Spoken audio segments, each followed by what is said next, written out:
जंगल बस न्यूज में आपका स्वागत है। पिछले 2 दिनों से हमारे जंगल में बहुत तेज बर्फीला तूफान शुरू है। तो राजा जी ने सारे पंछियों से यह गुजारिश की है कि जब तक तूफान थम नहीं जाता तब तक आप अपने घरों से बाहर ना निकलें और अपने घरों में सुरक्षित रहिए। इसी खबर के साथ हम आपसे विदा लेते हैं। तब तक के लिए सुनते रहिए जंगल न्यूज। अच्छा हुआ बल्लू जी, आपने तूफान शुरू होने से पहले घर में ढेर सारा अनाज जमा कर लिया। अब हमें बहुत दिनों तक बाहर जाने की जरूरत नहीं पड़ेगी। हम क्या हुआ बल्लू जी? आप क्या सोच रहे हो? आप बहुत चिंतित लग रहे हो। लाडो, जितना अनाज अभी हमारे घर में है उससे कई ज्यादा अनाज मैंने हमारे घर के उत्तर दिशा की तरफ नदी के पास वाला जो बड़ा सा पेड़ है उस पेड़ के तने में एक पोटली में छुपा कर रखा है। तो क्या हुआ? यह तो बहुत अच्छी बात है बल्लू जी। फिर इसमें इतनी चिंता करने वाली क्या बात है? मैंने वो अनाज इमरजेंसी के लिए जमा करके रखा था। अगर मैं वह अनाज अभी लेकर नहीं आया तो एक तो उसे कोई और ले जाएगा, नहीं तो दूसरा वह बर्फ के नीचे दब जाएगा और जब तक सर्दी का मौसम चल रहा है मैं उसे बाहर नहीं निकाल पाऊंगा तब तक तो वह अनाज खराब हो जाएगा। इसलिए मैं सोच रहा था कि मैं अभी जाकर वो अनाज लेकर आऊं। लेकिन बल्लू जी, क्या आपने अभी रेडियो पर खबर नहीं सुनी? बाहर तेज तूफान शुरू है। ऐसे में बाहर जाना खतरे से खाली नहीं होगा। और अभी हमारे पास बहुत सारा अनाज है। इसीलिए जब तूफान थम जाएगा तब आप चले जाना। नहीं लाडो, मुझे अभी जाना होगा। क्या पता यह तूफान और कितने दिनों तक चलेगा। अगर आगे भी यह तूफान बहुत दिनों तक ऐसे ही चलता रहा तो हमारे घर का भी अनाज खत्म हो जाएगा और उधर का भी अनाज बर्फ के नीचे दब जाएगा। फिर तुम, मैं और बच्चे क्या खाएंगे? इसीलिए मुझे जाने दो। नहीं बल्लू जी, आप मत जाओ। हमारे पास बहुत सारा अनाज है और आगे की चिंता आप अभी से मत करो। जब का तब देखा जाएगा। पापा, आप हमें छोड़कर मत जाओ। हमें अनाज नहीं चाहिए, हमें आप चाहिए। नहीं बच्चों, मुझे जाना होगा। तुम अभी बहुत छोटे हो, मेरी बात तुम नहीं समझ पाओगे। लाडो, तुम अपना और बच्चों का ध्यान रखना। संगीत, नहीं बल्लू जी, रुकिए, आप मत जाइए। हंसी, हे ऊपर वाले मेरे बल्लू जी की रक्षा करना। बल्लू को घर से निकलकर अभी कुछ ही देर हुई थी, तभी उसे नीचे जमीन पर हरा तोता दिख जाता है। वो तूफान में लकड़ियां जमा कर रहा था। बल्लू उसके पास आ जाता है।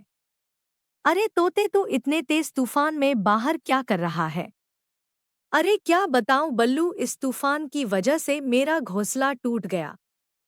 मैं दूसरा घोंसला बनाने के लिए लकड़ियां जमा कर रहा हूँ। अच्छा, तो ऐसी बात है। और बल्लू, तुम बाहर क्या कर रहे हो? क्या तुमने अभी रेडियो पर सुना नहीं? क्या तुम्हारा भी घोंसला टूट गया है? अरे नहीं नहीं, मेरा घोंसला बिल्कुल ठीक है। मुझे एक दूसरा बहुत जरूरी काम है। मैं उसी काम के लिए बाहर आया हूँ। चलो अब मैं चलता हूँ। तुम अपना ध्यान रखना।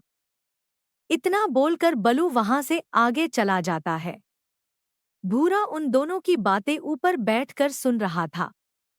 अरे यह बल्लू इतनी तेज तूफान में कहाँ जा रहा होगा? मुझे उसका पीछा करना चाहिए। भोरा भी बल्लू के पीछे निकल पड़ता है। मम्मी पापा कब आएंगे? हमें बहुत डर लग रहा है। बच्चों, तुम डरो मत। तुम्हारे पापा बहुत बहादुर हैं। उन्हें कुछ नहीं होगा। वो जल्द ही वापस आ जाएंगे। ठीक है मम्मी। मम्मी, हमारा चावल की खीर खाने का बहुत मन कर रहा है। आप हमारे लिए खीर बनाओ ना। ठीक है बच्चों, अभी बनाती हूँ। थोड़ी ही देर में लाडो बच्चों के लिए खीर बनाती है। बच्चे बड़े चाव से खीर खाने लगते हैं। बच्चों, अब थोड़ा आराम करो। ठीक है मम्मी। बर्फ बारिश इतनी तेज थी, उस वजह से लाडो के घोंसले के छत के ऊपर बहुत बड़ी बर्फ की चादर जमा हो गई थी। फिर अचानक बर्फ लाडो और बच्चों के ऊपर भी गिर जाती है। मम्मी मम्मी, हमें बचाओ। मम्मी, अरे बाप रे, ये क्या हो गया? बच्चों जल्दी करो, हमें घोंसले के बाहर जाना होगा। लाडो और बच्चे घोंसले के बाहर आ जाते हैं। बाहर आते ही पूरा घोंसला टूटकर बिखर जाता है। संगीत। अच्छा हुआ मम्मी, हम समय रहते बाहर आ गए। लेकिन मम्मी, अब हमें बहुत ठंड लग रही है। हाँ बच्चों, अब हम ऐसे ही बाहर नहीं रह सकते। हे ऊपर वाले, अब मैं क्या करूं? बल्लू जी तो यहाँ से बहुत दूर है। मुझे यही कहे आसपास किसी से मदद मांगनी होगी। लाडो ऐसा सोच ही रही थी कि तभी उसे मीनू मौसी का घर दिख जाता है। वो घर के बाहर आ जाती है। मीनू मौसी, दरवाज़ा खोलिए। मैं हूँ लाडो। मीनू मौसी दरवाज़ा खोल देती है। अरे लाडो, बच्चों, तुम इतने तेज तूफान में बाहर क्या कर रहे हो? चलो चलो अंदर आ जाओ। लाडो और बच्चे अंदर चले जाते हैं। लाडो ने अंदर आकर देखा, मीनू मौसी के भी घर की छत टूटकर घोंसले में गिर गई थी। बोलो लाडो, क्या बात है? लाडो सारी बात मीनू मौसी को बता देती है। मुझे माफ कर दो लाडो। अब जैसा कि तुम देख रही हो, अगर मेरा घोंसला ठीक होता तो मैं तुम्हें और बच्चों को यहाँ पर जरूर रहने देती। मैं तो जैसे तैसे करके यहाँ पर रह लूंगी। लेकिन तुम्हारे बच्चे अभी छोटे हैं, वो यह ठंड सह नहीं पाएंगे। इसीलिए तुम एक काम करो। मीनू मौसी लाडो को एक दूसरे सुरक्षित जगह का पता दे देती है। लाडो, अब तुम किसी और के पास मदद मांगने के लिए मत जाओ, क्योंकि इस तूफान में तुम्हारी मदद कोई नहीं करेगा। इसीलिए मैंने जो जगह बताई है, तुम सीधा वहीं चले जाना। जब तूफान थोड़ा कम हो जाएगा मैं भी वहीं आ जाऊंगी। ठीक है मीनू मौसी, आपका बहुत बहुत शुक्रिया। लेकिन अगर बल्लू जी यहाँ पर आए तो उन्हें हमारे बारे में बता देना। हाँ लाडो, तुम उसकी चिंता मत करो, मैं बल्लू को बता दूंगी। लाडो अपने बच्चों को लेकर निकल पड़ती है। थोड़ी देर उड़ने के बाद वो उस जगह पर आ जाती है। लगता है मीनू मौसी इसी जगह के बारे में बता रही थी। लाडो और बच्चे अंदर चले जाते हैं। मम्मी, यह जगह कितनी गर्म है। हमें अब यहाँ बिल्कुल भी ठंड नहीं लग रही। हाँ बच्चों, अब जब तक तुम्हारे पापा नहीं आते तब तक हम यहीं रहेंगे। इधर पल्लू जैसे तैसे करके उस पेड़ के पास आ जाता है। वहां आकर उसने देखा वहां पर थोड़ी बर्फ जमा हो गई थी। अच्छा हुआ मैं सही समय पर आ गया। यहाँ थोड़ी बर्फ तो जमा हो गई है, लेकिन मैं अनाज की पोटली निकाल सकता हूँ। बल्लू लकड़ी की मदद से बर्फ को हटा देता है और पोटली को बाहर निकाल लेता है। चलो, पोटली तो मुझे मिल गई। अब मुझे जल्दी से घर जाना होगा। लाडू और बच्चे मेरी राह देख रहे होंगे। बल्लू वहां से वापस अपने घर की ओर निकल पड़ता है। अच्छा तो यह बात है, उस पोटली में जो कुछ भी है वो बहुत कीमती लग रहा है। मुझे कैसे भी करके उस पोटली को बल्लू से चुराना होगा। भूरा भी वापस बल्लू के पीछे पीछे निकल पड़ता है। थोड़ी देर उड़ने के बाद बल्लू अपने घर के पास आ जाता है। वहां आकर उसने देखा घर तो सारा तहस-नहस हो गया था। यह सब देखकर बल्लू रोने लगता है। अरे बाप रे, यह सब क्या हो गया? लाडो, बच्चों। बल्लू टूटे हुए घर के अंदर जाकर देखता है। उसे लाडो और बच्चे कहीं पर भी दिखाई नहीं देते। हे ऊपर वाले, तेरा लाख लाख शुक्रिया। लगता है लाडो और बच्चे समय रहते बाहर आ गए थे। अब मुझे उन्हें ढूंढना होगा। बल्लू वहां से निकलकर सीधा वापस हरे तोते के पास आ जाता है और उसे सारी बात बता देता है। तोते, क्या तुमने मेरे परिवार को कहीं देखा है? हो नहीं बल्लू, मैं तो मेरा घोंसला बनाने के काम में लगा हूँ। बाकी मैंने आसपास कहीं ध्यान नहीं दिया और लाडो और बच्चे भी मेरे पास मदद मांगने नहीं आए। तुम जिस तरफ से आ रहे हो, क्या उस तरफ वो तुम्हें नहीं दिखे? नहीं तोते, वो मुझे उस तरफ नहीं मिले। फिर वो जरूर दूसरी दिशा में चले गए होंगे। तुम उस तरफ जाकर देख आओ। हाँ हाँ, मैं वैसा ही करता हूँ। बल्लू वहां से निकलने ही वाला था, तभी भूरा भी वहां पर आ जाता है। अरे क्या हुआ बल्लू, तुम रो क्यों रहे हो? बल्लू सारी बात भूरे को भी बता देता है। भूरे, क्या तुमने लाडो और बच्चों को कहीं देखा है? अरे हाँ हाँ, मैं अभी वहीं से आ रहा हूँ। मुझे लाडो और बच्चे रास्ते में मिले थे। उन्होंने कहा वो तुम्हें ढूंढने के लिए जा रहे हैं। लेकिन ऐसा कैसे हो सकता है? मैं भी अभी थोड़ी देर पहले उसी दिशा की तरफ से आ रहा हूँ। मुझे तो वो नहीं दिखे। शायद बर्फीले तूफान की वजह से वो तुम्हें नहीं दिखे। बल्लू, अब तुम ज्यादा समय मत गवाओ। तुम्हें उनकी तरफ जाना चाहिए। हाँ हाँ, मैं अभी निकलता हूँ। बल्लू वो पोटली लेकर निकल ही रहा था, तभी भूरा उसे रोक लेता है। अरे अरे, रुक जाओ बल्लू, तुम यह पोटली लेकर कहाँ जा रहे हो? यह पोटली बहुत भारी लग रही है। तुम एक काम करो, तुम यह पोटली यहीं छोड़कर जाओ। तुम्हारे वापस आने तक मैं और तोता इसका ध्यान रखेंगे, क्योंकि पोटली के साथ तुम्हें लाडो और बच्चों को ढूंढने में परेशानी होगी। बल्लू को भूरे पर विश्वास नहीं हो रहा था, लेकिन उसके पास और कोई दूसरा रास्ता भी नहीं था। वो पोटली को वहीं पर रखकर वापस उसी दिशा में चला गया जहां से वह पोटली को लेकर आया था। जब बल्लू उस दिशा में वापस जा रहा था, तब उसे रास्ते में अचानक चक्कर आने लगता है और वो नीचे गिर जाता है। बल्लू के जाते ही भूरा वो पोटली लेकर जाने लगा। अरे अरे भूरे, अब तुम यह पोटली लेकर कहाँ जा रहे हो? तुमने तो अभी अभी बल्लू से कहा था कि जब तक वो लाडो और बच्चों को लेकर यहाँ वापस नहीं आता, तब तक हम दोनों इस पोटली का ध्यान रखेंगे। अरे वो तो सब मैंने बल्लू से झूठ कहा था। मुझे तो यह पोटली बल्लू से हथियानी थी।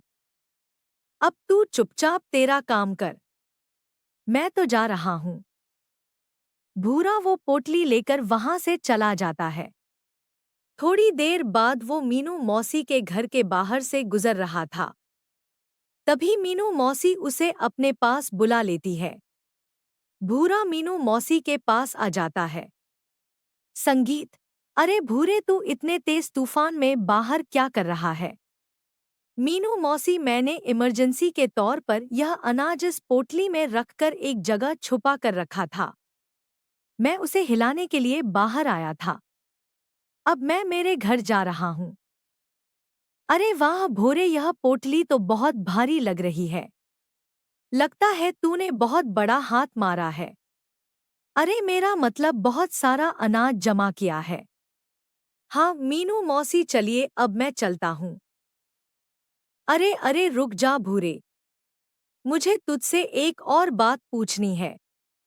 क्या तूने बल्लू को कहीं पर देखा है? वो बहुत देर से बाहर आ गया है।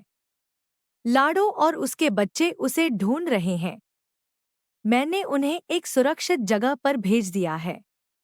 अरे नहीं नहीं मीनू मौसी, मुझे तो बल्लू कहीं बाहर नहीं दिखा। चलिए, मुझे देर हो रही है, मैं जाता हूँ। अरे रुक जा, इतनी भी क्या जल्दी है?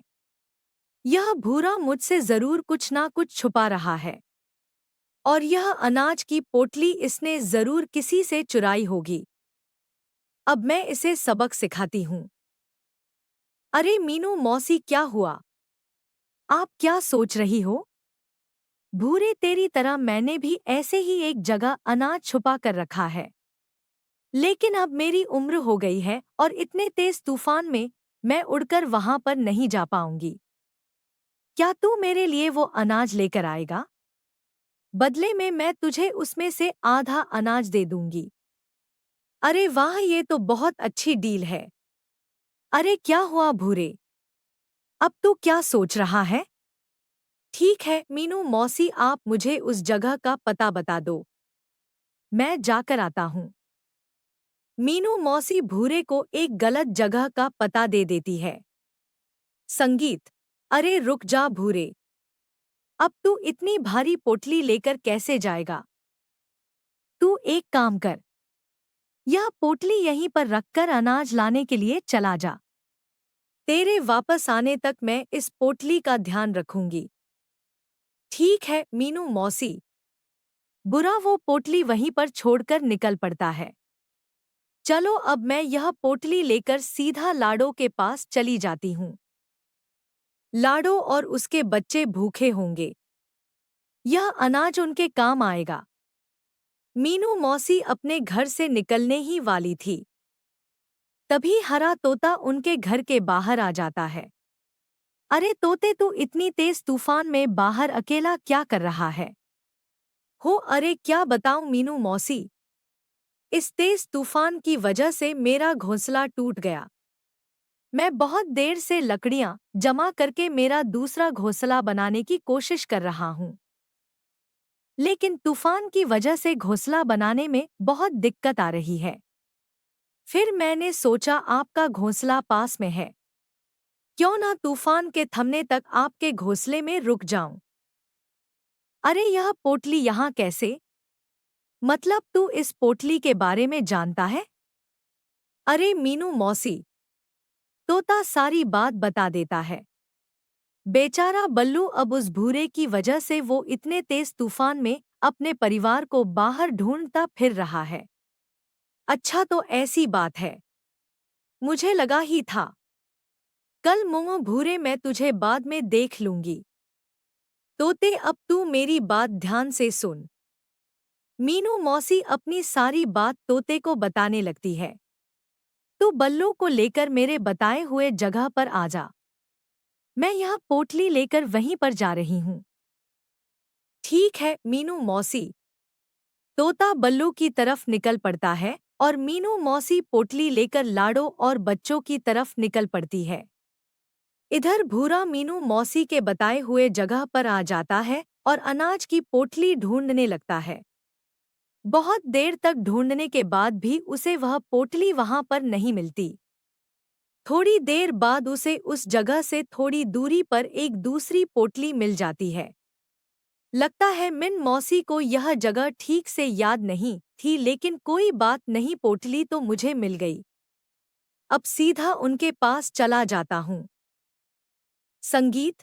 थोड़ी ही देर में भूरा वापस मीनू मौसी के घर के बाहर आ जाता है और उनको आवाज लगाता है। मीनू मौसी, ओ मीनू मौसी, दरवाजा खोलिए। अरे अब ये मीनू मौसी दरवाजा क्यों नहीं खोल रही? भूरा खिड़की से झांक कर देखता है। उसे अंदर मीनू मौसी कहीं पर भी दिखाई नहीं देती। वो पोटली लेकर खिड़की से अंदर चला जाता है। अरे अभी यह मीनू मौसी कहाँ चली गई? चलो तब तक मैं यह पोटली खोल कर देखता हूँ। जैसे ही भूरा पोटली को खोलता है, उसमें से एक बड़ा सा केकड़ा बाहर आ जाता है और भूरे को जोर से काट लेता है। अरे बाप रे! मर गया रे! बचाओ बचाओ! केकड़े के काटने की वजह से भूरा घर में इधर-उधर उड़ने लगता है। उस वजह से घोंसला हिलने लगता है और टूट जाता है। अरे मीनू मौसी ने तो मुझे उल्लू बना दिया। इधर हरा तोता बल्लू को ढूंढने के लिए निकल पड़ा था। तभी उसे रास्ते में बल्लू जमीन पर नीचे पड़ा हुआ दिखाई देता है। वो उसके पास आ जाता है।